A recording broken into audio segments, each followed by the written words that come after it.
নিজের স্ত্রীর রাগ ভাঙানো যদি আপনার কাছে তেল মাখানো মনে হয়, তাহলে আপনি যোগ্য স্বামী হতে পারেননি। কারণ ইসলামে স্ত্রীর রাগ ভাঙানোকে বলা হয়েছে সুন্নাহ, এবং স্ত্রী রাগ করবেই, সেজন্য আপনার স্ত্রীর অবশ্যই রাগ ভাঙাবেন।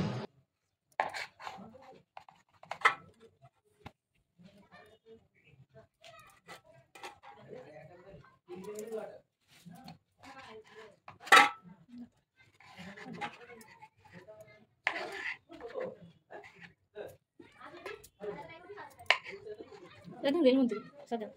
Ini tapi sejauh yang lain. Saya kadang dia cakap. Lalu sebentar dia dari.